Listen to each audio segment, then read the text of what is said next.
Follow us to be the first to learn the latest news about the royal family. February 19th has been another exciting day in the world of the British monarchy. Today, we'll explore how the friendship between Catherine, Princess of Wales, and Sophie, Duchess of Edinburgh, might shape the future of the royal family, and the rumours surrounding Prince Harry and Meghan Markle's possible divorce. But the surprises don't stop there. Queen Camilla hosts stars at Buckingham Palace. Meghan continues to grab attention with her new ventures, and her brand, as ever, faces legal challenges. Get all the details in our roundup.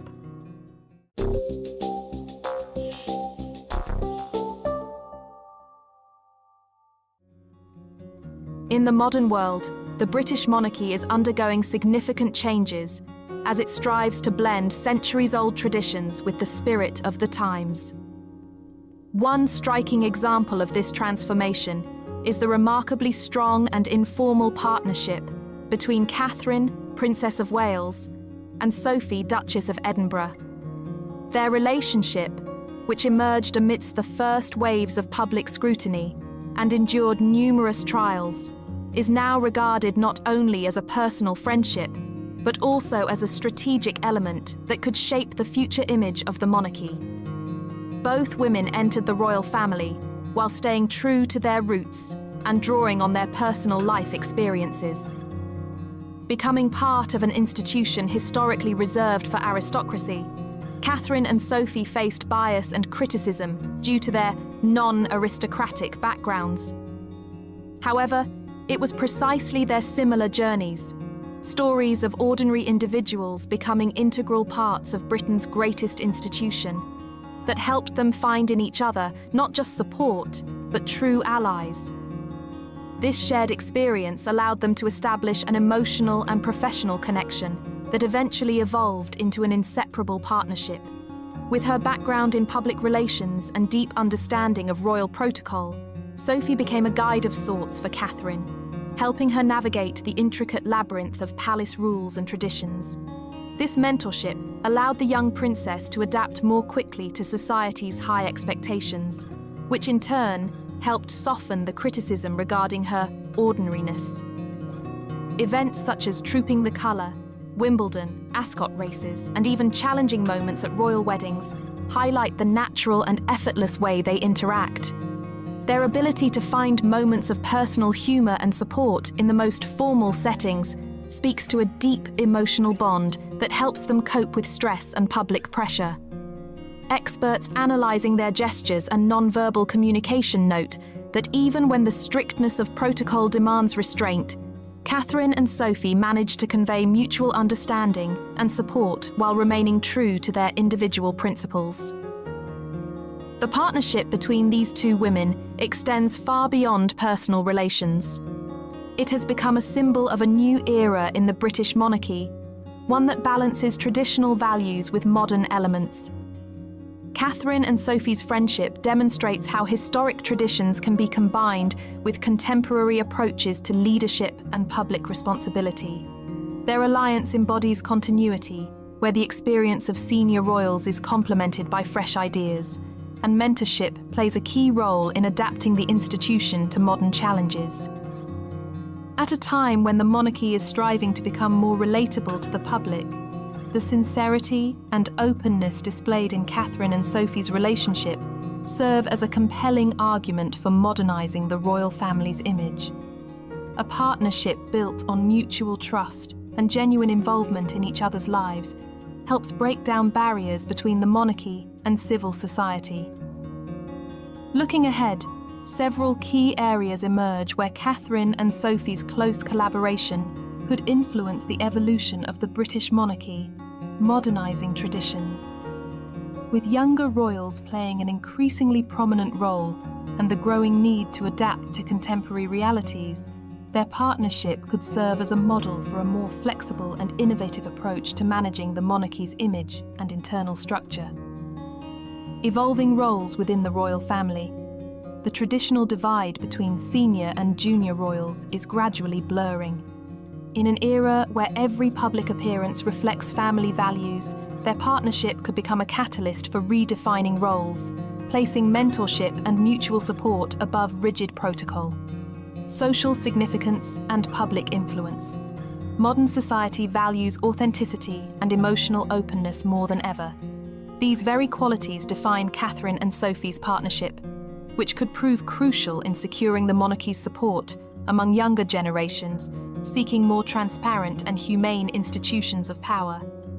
Analysing the dynamics of Catherine and Sophie's relationship, it becomes clear that their alliance is not just a friendship, but a strategically important partnership that is already reshaping the British monarchy. In an era of change and new challenges, this duo represents a bridge between tradition and innovation, between the strict constraints of protocol and the need to connect with the people. If their collaboration continues to develop in the same direction, future generations may come to see the British royal family not only as guardians of ancient traditions, but also as a modern, adaptable institution, capable of meeting the challenges of the times.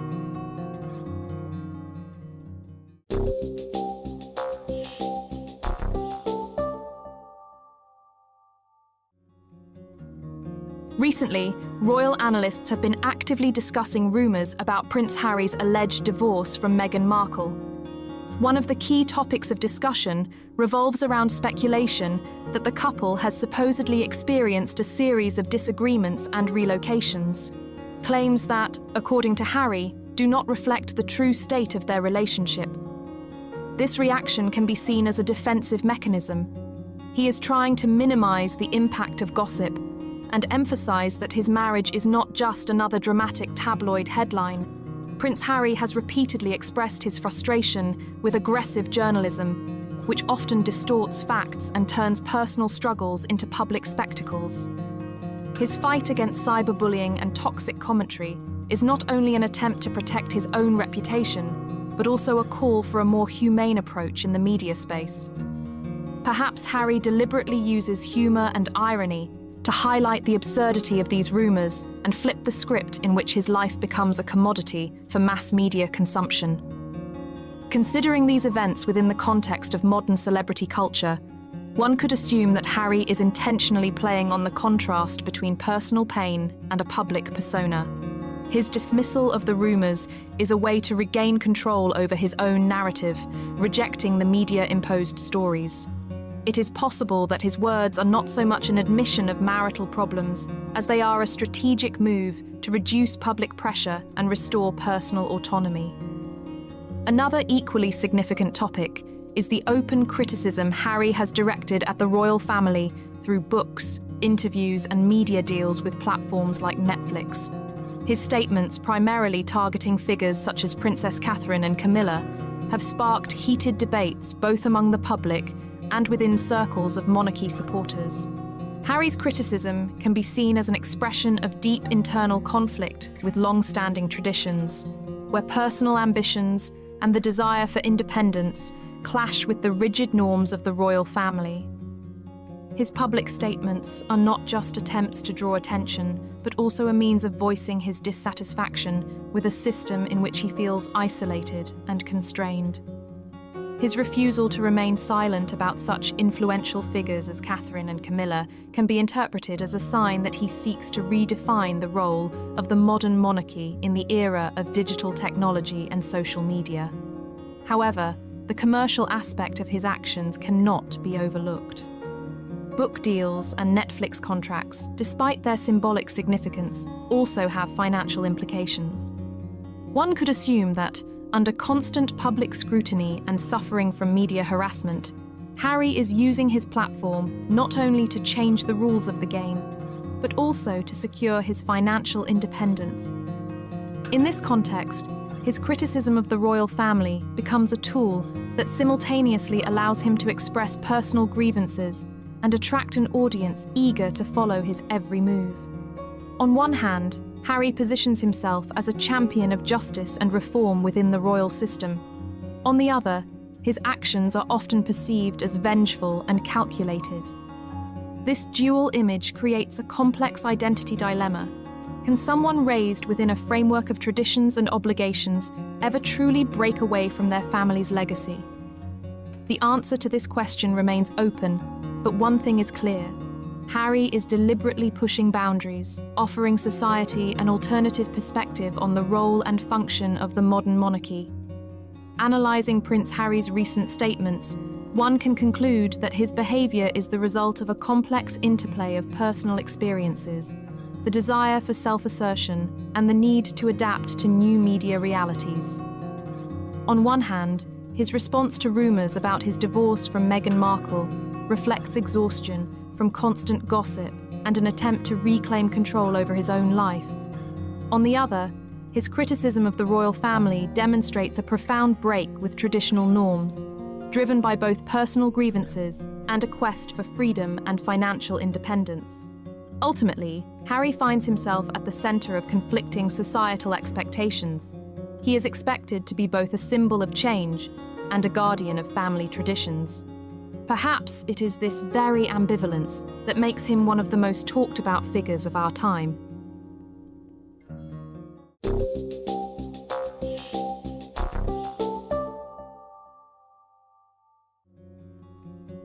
Queen Consort Camilla welcomed guests to Buckingham Palace for a grand reception dedicated to the National Theatre, of which she is the patron.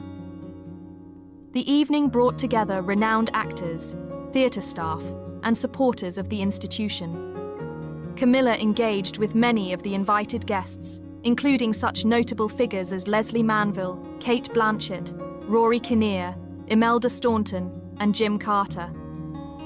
One of the highlights of the evening was the presence of James Corden, the well-known comedian and actor, as well as a friend of Prince Harry. Experts noted that at one point during the evening, the Queen Consort and Corden were seen engaged in a friendly conversation, laughing together, an interaction that underscored the warm and relaxed atmosphere of the event. King Charles III did not accompany his wife to the reception. In addition to mingling with actors and theatre staff, Camilla also enjoyed a specially prepared performance. This event was a significant part of her role as patron of the National Theatre, a position she took on in 2022. Experts point out that this role previously belonged to Meghan Markle, who was relieved of her duties in 2020 after stepping back from royal responsibilities alongside Prince Harry. The reception hosted by Queen Camilla took place just days before another major event set to be held at Buckingham Palace on Thursday. At this upcoming gathering, King Charles III and Queen Camilla will act as joint hosts for a celebration attended by Princess Anne, the Duke and Duchess of Gloucester, and other distinguished guests. The royal family will be marking the anniversaries of 4 international charitable organisations. Among them are the global health charity Partners in Health, celebrating its 20th anniversary, and Shelterbox, which has been providing disaster relief for 25 years. Also being honoured are Islamic Relief, marking 40 years of humanitarian work, and Christian Aid, which has been supporting communities worldwide for 80 years. Experts believe that this reception highlights the royal family's deep commitment to philanthropy and their dedication to supporting organisations that provide aid across the globe. Thus, the grand evening organised by Queen Camilla was not only a significant event for the National Theatre, but also an integral part of the royal family's broader efforts to champion the arts and charitable initiatives.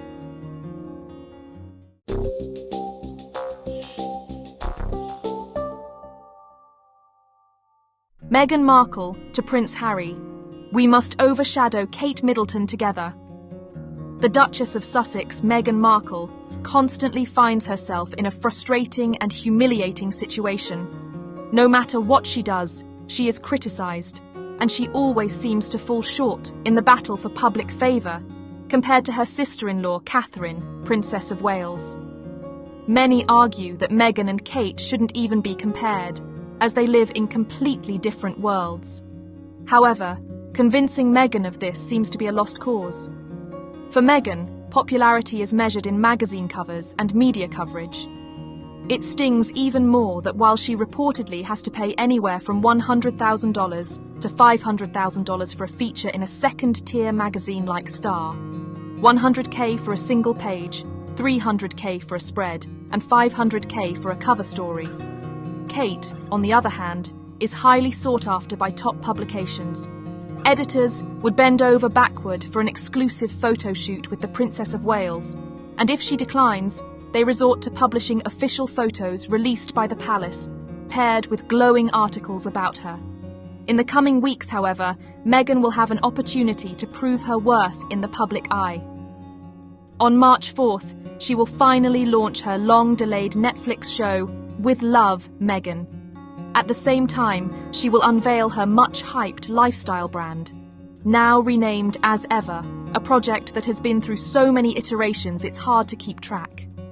Meghan will have her moment in the spotlight, though whether it will be a triumph or another controversy remains to be seen. However, as history has shown, all media frenzies eventually die down. The excitement surrounding her show and brand will likely fade, while Catherine, as a future queen, will continue to maintain a steady and respectable presence in the public sphere. It seems Meghan struggles to live in Kate's shadow.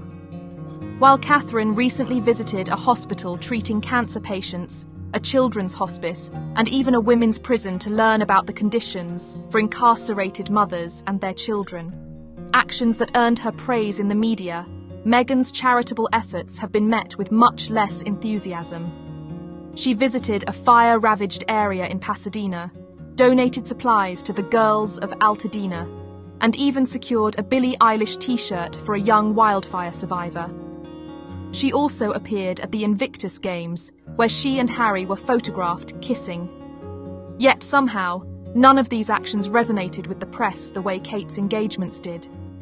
It must be painful for Meghan to see millions of royal fans adore every step Catherine takes, while largely ignoring her own work. The fact that she was criticised for her wildfire relief efforts while Kate was being praised as a saint is undoubtedly frustrating for her. What's even more disheartening is that Meghan is now facing harsh criticism not only in Britain, but also in America, where she was once seen as a beloved figure. An insider has revealed that Meghan is struggling with the idea that the public wants her to stay out of the limelight. But stepping back is not in her nature. She believes she has every right to be seen as just as important a royal daughter-in-law as Kate. When she and Harry stepped away from their royal duties, they were told that everyone serves in their own way, and she has embraced her own version of public service. However, it seems that no matter what Meghan does, the reaction is often negative. Her efforts are scrutinized, while Kate's actions are met with near-universal praise. It's a battle she feels she cannot win, which is deeply discouraging for her. For years, royal watchers have searched for signs of rivalry between Meghan and Catherine, particularly when they appeared together at events before Meghan and Harry moved to California. While Meghan is hurt by the way the media treats them differently, a source close to the Sussexes insists that she harbours no ill will toward her sister-in-law. According to the insider, Meghan has come to terms with the fact that the situation is unfair, but it still infuriates her. She has even softened her stance toward Kate and genuinely wishes her good health after everything she has been through. Still, Meghan can't shake the feeling of being overshadowed. Her public displays of affection with Harry at the Invictus Games were widely seen as an attempt to steal the spotlight from Kate. The photos of their kisses and intimate moments made headlines worldwide, causing a stir in royal circles. More importantly, these images put Meghan and Harry back on the front pages, exactly where Meghan wants to be. Now, according to insiders, Meghan is determined to work with Harry to outshine Catherine once and for all. The question is, will their efforts be enough to shift the public's perception? Or will Meghan continue to find herself fighting a losing battle against a future queen whose quiet dignity and unwavering popularity make her nearly untouchable?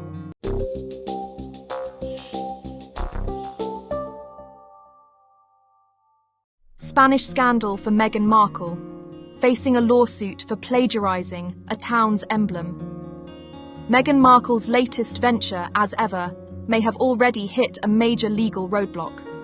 The Spanish town of Porreres, located on the island of Mallorca, is reportedly considering a lawsuit against the Duchess of Sussex, claiming that her luxury brand's logo bears an uncanny resemblance to the town's official emblem. A case of plagiarism? The controversy began when local officials in Pererez noticed the striking similarities between their town's historical coat of arms and the newly revealed As Ever logo. Both feature a palm tree in the center, flanked by two birds in flight. The differences are minor.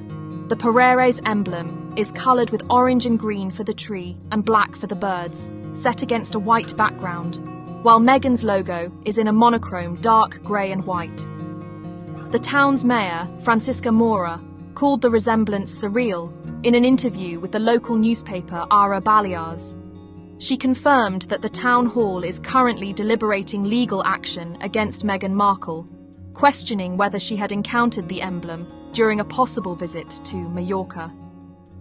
Adding to the intrigue, the promotional images for As Ever appear to have been shot on the island, sparking speculation that Meghan may have been inspired by local imagery. Rather than being completely outraged, the mayor took a light-hearted approach, stating that at the very least, this controversy has given Pererez unexpected international recognition. I hope that people around the world will now know about our town, located deep within the island, and our coat of arms, she said. What is Pererez? For those unfamiliar, Pererez is a small, picturesque town on the Balearic Islands with a population of just over 5,000 people. Located 22 miles east of Palma, the capital of Mallorca, the town has a rich agricultural history, known for its wine production and fruit farming.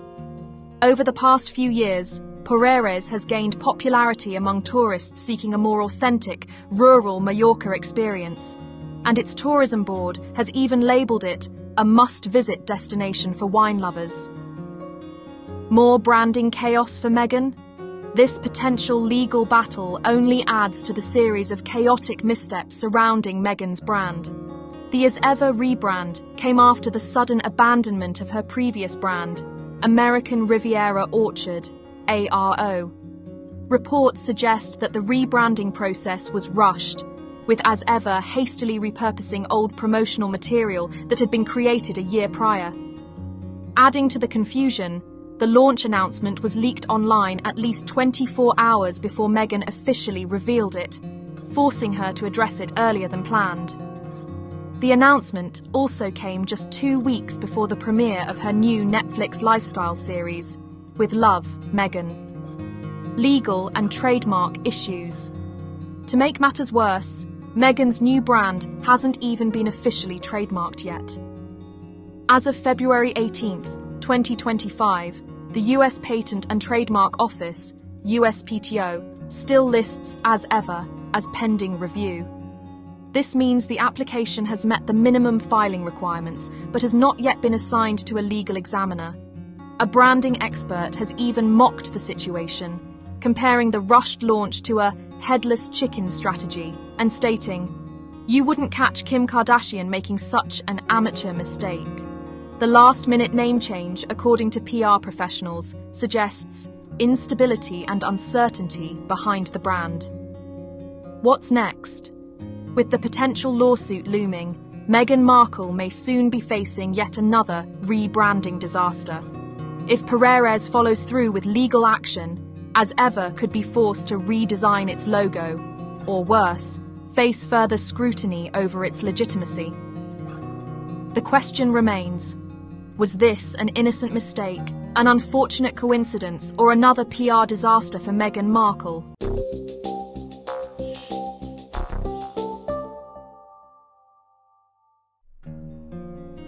The secret son of King Charles and Camilla dreams of hugging Prince Harry. In a shocking revelation, Simon Charles Durante Day, a 56-year-old Australian engineer, claims to be the illegitimate son of King Charles III and Queen Camilla. He has expressed a strong desire to meet Prince Harry, whom he considers a fellow black sheep of the British royal family. Durante Day, adopted as a baby in the UK before relocating to Australia, insists that his biological parents are Charles and Camilla, based on family accounts and his personal research. His adoptive grandparents allegedly worked for Queen Elizabeth II and Prince Philip, and his grandmother reportedly told him about his royal lineage. He believes his case resonates with Prince Harry's struggles, stating, "Harry was let down by his father, just like I was. We both have issues with Charles, and I believe he would understand me." He also shares sympathy for Meghan Markle, believing she has faced unfair treatment and racial discrimination. A questionable timeline. Durante Day argues that King Charles and Camilla's relationship began in 1965, a year before his birth, contradicting official records, which state that the couple met in 1970 at a polo match. His research suggests they may have first crossed paths at Winston Churchill's funeral in 1965. To support his claims, he has publicly shared photo comparisons between himself, his children, and the Windsor family, claiming a striking resemblance to Queen Elizabeth II. A call for DNA testing. For years, Durante Day has demanded DNA testing from the royal family to prove his lineage. However, Buckingham Palace has remained silent on the matter, never acknowledging his claims. While his story has gained media attention, critics point out inconsistencies, particularly with the official records of Charles and Camilla's relationship. Despite this, Durante Day remains determined to prove his royal bloodline, and now he hopes Prince Harry might be the key to finally getting the answers he seeks. Would a DNA test finally reveal the truth, or is this just another royal conspiracy theory? Follow us to be the first to learn the latest news about the royal family.